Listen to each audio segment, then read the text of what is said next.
Imagine you are standing on an island. The water between you and the mainland is half a mile wide. Your city walls rise straight out of the sea, some of them 150 feet tall. You have a navy that has ruled the eastern Mediterranean for generations. You have food. You have weapons. You have engineers who are considered among the finest in the ancient world. And you have a simple, almost beautiful strategic reality. No army in history has ever taken your city by force. Not the Assyrians, not the Babylonians, and they tried for 13 years. Then you look out from your walls, and you see him, Alexander of Macedon, 23 years old. He has just destroyed the Persian army at Issus. He has swept down the Levantan coast like a storm. City after city has opened its gates. And now he is standing on the mainland shore, staring at your island, and he is not turning around. He wants your city. And what follows over the next 7 months is not simply a military siege. It is one of the most psychologically sophisticated campaigns of domination, humiliation, fear, and manipulation ever recorded in ancient warfare. Alexander did not just build a causeway to reach Tyre. He constructed an entire psychological architecture designed to shatter the will of its defenders long before the walls came down. This is the story of that architecture. This is the siege of Tyre, seen not through the lens of engineering and logistics, but through the lens of the human mind. The first psychological move Alexander made at Tyre happened before a single stone was laid.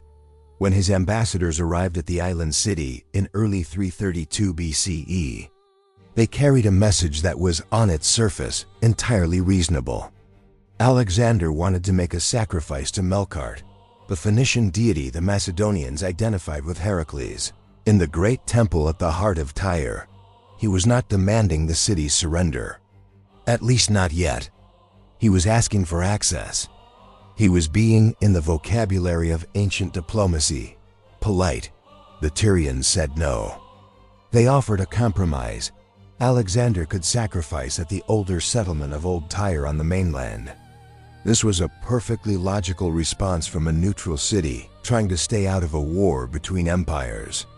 But it was also, from Alexander's perspective, precisely the kind of defiance that could not go unanswered. Here's the psychological mechanism at work. Alexander's entire conquest depended on momentum. Every city that watched him pass without resistance reinforced the narrative that opposition was futile. Every city that held out created a potential counter-narrative that Alexander could be stopped, that he was not invincible, that the gods did not necessarily favor him over his enemies. He could not allow that counter-narrative to take root. Not in Tyre, not in the most famous and formidable city on the Phoenician coast. The refusal of his ambassadors, reportedly. The Tyrians killed them and threw their bodies into the sea. Though ancient sources differ on this detail, gave Alexander exactly what he needed. Not just a military objective, but a moral one. This was now about honor. It was about divine will. It was about the inevitable punishment of the impious and the arrogant. When Alexander stood before his assembled army and explained why they were going to build a causeway half a mile across the sea to take an island city, he did not speak the language of strategy. He spoke the language of destiny. He invoked Heracles. He said the gods demanded this. He said that Tyre's resistance was not merely political defiance. It was an affront to the divine order of which he, Alexander, was the instrument. This was the first and perhaps most fundamental form of psychological warfare in the entire siege, the construction of inevitability. If your enemy believes that their defeat is cosmically ordained, that it is not a matter of whether but only of when, you have already begun to corrode their will to fight. The construction of the mole, the causeway that Alexander ordered built from the mainland out toward the island, is famous as an engineering achievement. But think about what it communicated psychologically to the people watching from the walls of Tyre. Every day, The Tyrians could see work beginning. They could see thousands of men, soldiers, laborers, engineers methodically driving stakes into the seabed, filling in the gaps with rubble and timber, extending a road across the water toward them. Day after day, week after week. It was not fast. It was not clean. The sea was rough in places, deeper in others. Persian resistance and Tyrian naval sorties slowed the work. There were setbacks and casualties, but the work never stopped. This is a specific and devastating form of psychological pressure.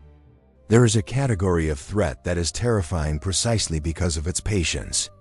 A frenzied, screaming assault can be repulsed, and the repulse becomes a moment of triumph, of shared pride and renewed courage among defenders. But what do you do with a threat that is not frenzied? What do you do with an enemy who, after you push him back, simply resumes work the next morning as if nothing happened? The Tyrians tried everything. They sorted with their fleet and harassed the construction teams. They launched fire ships to destroy the siege towers Alexander had built at the causeway's end. They shot at workers from the walls. For a while it worked. Alexander's first towers were burned. The causeway was damaged. Work had to restart further back. And then Alexander ordered new, larger towers. And he accelerated the work. Every Tyrian success was transformed, in the psychological register of the siege, into evidence of Macedonian resilience rather than Tyrian strength. The towers burn. New towers appear, bigger than the last. This is not the behavior of an army that is discouraged. This is the behavior of something implacable, something that cannot be bargained with and cannot be tired out. Meanwhile, for the inhabitants of Tyre, not just the soldiers, but the families, the merchants, the priests, the children, every morning brought the same view from their windows. That causeway, longer than yesterday, closer than yesterday, growing like a slow catastrophe toward them. Tyre's great military advantage was its navy. The Phoenician fleet was the finest in the Mediterranean. If Tyre could keep its sea lanes open, it could receive supplies, reinforcements, and diplomatic support. As long as the sea was free, the city was not truly besieged. It was merely inconvenienced. Alexander understood this. And so one of his most psychologically significant moves was not a direct assault on the walls at all. It was the systematic disassembly of Tyre's sense of connection to the wider world. He moved up the Levanten coast and, city by city, either persuaded or compelled the other Phoenician cities, Sidon, Byblus, Arathos, to withdraw their ships from Tyre's cause and place them under his command. He did the same with the fleet of Cyprus. By the time the major naval confrontations of the siege arrived, Alexander commanded a fleet that dwarfed the Tyrian navy in size. The psychological impact of this was enormous, and it operated on several levels simultaneously. First, there was the simple material reality. Tyre could no longer rely on resupply by sea. Food, weapons, fresh fighters, all of these were cut off or severely restricted. Cities do not fight well when their people are hungry and their soldiers cannot be replaced. Second, and more psychologically corrosive, was what the withdrawal of Phoenician allies communicated about Tyre's standing in the world. These were not distant strangers abandoning Tyre.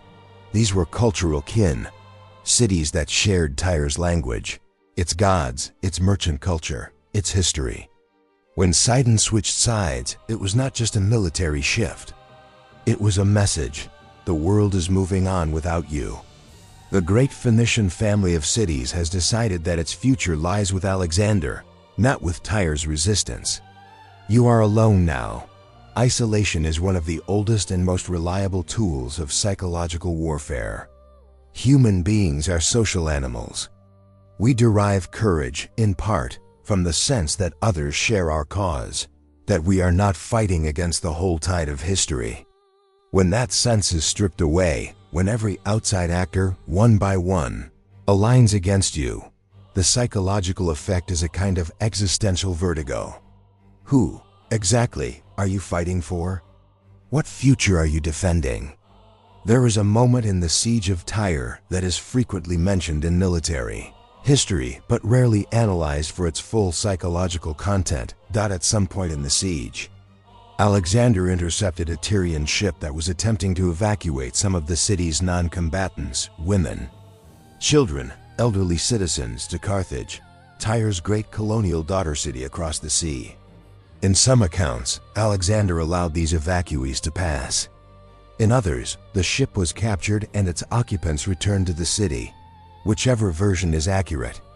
The deeper psychological truth is this: the option existed at various points in the siege for the Tyrian leadership to evacuate civilians. That they did not fully do so, or could not fully do so, meant that the civilian population remained inside the walls as the siege dragged on. Hunger, disease, and fear accumulated not just among soldiers, but among the full civilian population of the island. This created a specific psychological trap for the Tyrian leadership. In the ancient world, the protection of non-combatants was both a practical and a moral responsibility of political authority. If you are the ruler of a city under siege and your people are suffering, if children are hungry, if the elderly are dying, if women are terrified, your authority is only as legitimate as your ability to either win or find terms that protect your population. As the siege wore on and conditions worsened, the psychological pressure on Tyrian leadership to find a way out, any way out, intensified enormously. This is the calculation that underlies sieges as a form of warfare. You are not always trying to break walls. You are trying to break the political consensus inside those walls. You are creating a situation in which the suffering population turns, consciously or unconsciously, against the leaders who chose resistance over negotiation. Alexander may not have articulated this in modern psychological terms, but the structure of his siege created exactly this dynamic. Ancient sources, including Arrian and Diodorus Siculus, report that during the naval engagements of the siege, the Macedonians captured Tyrian sailors and soldiers. Alexander's treatment of these prisoners was deliberate and theatrical, rather than keeping them as hostages or selling them into slavery in the conventional way. Alexander reportedly had some of them executed in full view of the city walls, crucified in some accounts, along the beach in a line visible from the ramparts of Tyre. The purpose of this was not simply punitive. It was communicative. Execution staged for the benefit of watching. Defenders are a specific form of psychological warfare with a very precise intended message. This is what awaits you.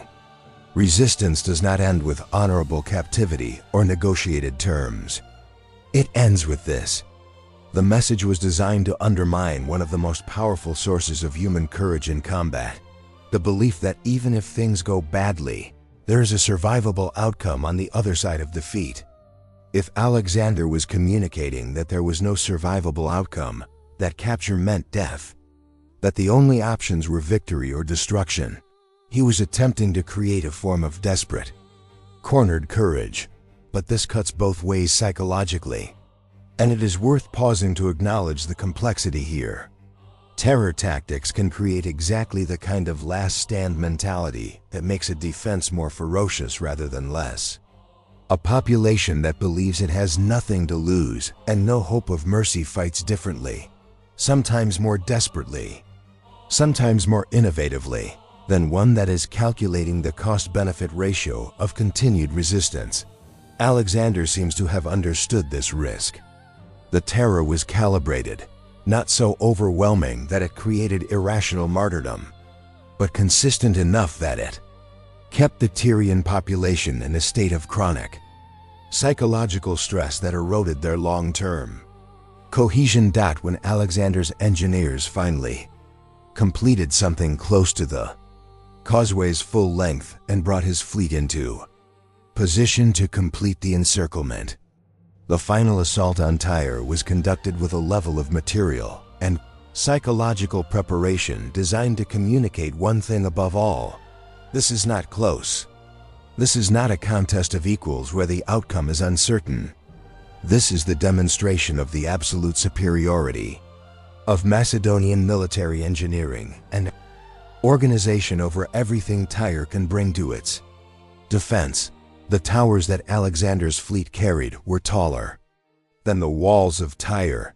This was not an accident. It was a specific psychological calculation. When you are a defender on a wall, and you watch enemy siege towers being wheeled or sailed into position that literally looks down on you from above, when you lose the physical sensation of high ground that walls are supposed to provide, you lose something in your spirit that is very difficult to recover. The catapults and ballistae that Alexander deployed were not just weapons, they were demonstrations. A city that had believed itself impregnable, that had literally never been taken in recorded history, was watching its walls crack and shatter under projectile fire.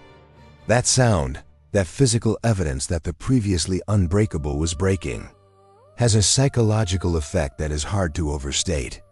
For people who had grown up with the certainty of their city's invulnerability as a foundational fact of their identity, when Tyre fell in the summer of 332 BCE, Alexander's response was deliberate and in its way, perfectly designed as a final psychological statement to the rest of the world that was watching. The killing was extensive. Ancient sources estimate that somewhere between 6,000 and 8,000 Tyrians were killed in the immediate aftermath of the walls being breached. 30,000 more, primarily women and children, were enslaved. The few who escaped, some on ships, others sheltered in the Temple of Melkart by Carthaginian envoys who were present in the city, were the exceptions that proved the rule. 2,000 Tyrian men of fighting age were reportedly crucified along the beach. This aftermath was not simply vengeance, though there was certainly an element of personal anger in it. The killing of his ambassadors, the 7 months of grueling siege, the losses of Macedonian soldiers. It was a message broadcast to every city and every kingdom from Egypt to Persia and beyond, written in the most legible possible terms. This is the cost of defying Alexander. This is what the word no costs you. Within months of Tyre's fall, Egypt opened its gates without a fight. The oracle at Siwa declared Alexander the son of Ammon. City after city in the eastern Mediterranean recalculated the value of resistance and found it insufficient. The siege of Tyre had not just taken a city. It had reshaped the psychological landscape of an entire region. Standing back from the specific events of 332 BCE, it is worth examining what Alexander's conduct at Tyre looks like through the lens of modern psychological and behavioral science. The tactics employed at Tyre map remarkably well onto what contemporary researchers describe as learned helplessness, the psychological state in which repeated exposure to uncontrollable, aversive events causes an organism to stop attempting escape even when escape becomes theoretically possible. The Tyrians experienced month after month of effort, naval sorties, fire ships, defensive engineering, diplomatic outreach, that either failed or was overwhelmed. Each failure in the face of a Macedonian response that simply accelerated its efforts, eroded the functional belief that resistance could ultimately succeed. There's also a clear parallel to what we now call status threat and identity dissonance. Tyre's identity was built on the foundational narrative of its impregnability, its divine favor, its centrality in the commercial and cultural world of the Eastern Mediterranean. Every day of the siege was an assault on that identity as much as on its walls. The causeway growing across the water was not just a physical bridge to the island. It was a daily, visible refutation of the story Tyre told about itself. Cities, like individuals, can lose the will to resist when the narrative they have built their self-understanding upon is systematically dismantled. Alexander's siege also demonstrated The use of what behavioral economists now call the sunk cost dynamic, but deployed against his own side rather than the enemy. By continuing to invest so heavily in the siege, thousands of workers, massive engineering resources, months of the entire army's time, Alexander made retreat psychologically impossible for himself and his leadership.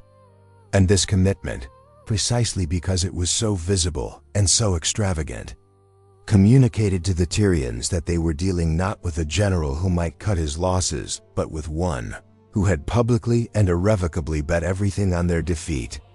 There is something psychologically annihilating about the opponent who has, visibly and beyond doubt, decided that they will not stop. The siege of Tyre is remarkable not because it invented psychological warfare, but because it demonstrates, in a remarkably well-documented historical record, how comprehensively a military campaign can be designed to operate simultaneously on the material and psychological planes. Prior to Alexander, siege warfare in the ancient world was often a blunt instrument: surround the city, cut off supplies, wait, and occasionally attack the walls. The psychological dimension was present, but often implicit. Rather than deliberate, the psychological effects of starvation and fear were byproducts of military necessity rather than designed. Elements of a campaign. At Tyre, we see something different. We see a commander who appears to have understood, whether through intuition, education, or both, that a city is not merely a collection of walls, towers, and soldiers. It is a community of human beings with beliefs, fears, loyalties, and stories about themselves. And that those beliefs, fears, loyalties, and stories are as much military targets as the walls themselves. This understanding that the ultimate objective of a siege is not the physical penetration of walls, but the psychological collapse of the will to defend them, anticipates centuries of subsequent military thinking. From Sun Tzu's famous dictum that the supreme art of war is to subdue the enemy without fighting, to Clausewitz's identification of will as the decisive factor in warfare, to modern doctrines of information operations and strategic communications, the intellectual lineage that runs through Tyre is long and consequential. The physical causeway that Alexander built to Tyre no longer exists as he built it, but its effects are still visible in the landscape. The sediment that accumulated around the original mole over the millennia has transformed what was once an island into what is today a peninsula, the modern city of Sur, in Lebanon. Alexander did not just build a military fortification. He literally changed the geography of the coastline. There is something fitting about that permanence. The physical changes wrought by the siege outlasted every political outcome that followed. Tyre was rebuilt. It became a great city again. Alexander died young, and his empire fractured and recombined. The specific political stakes of 332 BCE evaporated into history, but the psychological lessons remained. Every general who studied Alexander's campaigns, and many did, from Julius Caesar to Napoleon, found in the siege of Tyre not just an engineering marvel but a masterclass in the relationship between force, patience, symbolism, and the architecture of human despair. The causeway to Tyre was built from stone and timber, but it was also built from carefully applied psychological pressure, from the deliberate manipulation of fear, identity, isolation, hopelessness, and spectacle. In the end, Tyre fell not just because Alexander had more soldiers or better engineers, though he did. It fell because 7 months of systematic psychological warfare had eroded the foundations of the will to resist as thoroughly as the siege engines had eroded the foundations of the walls.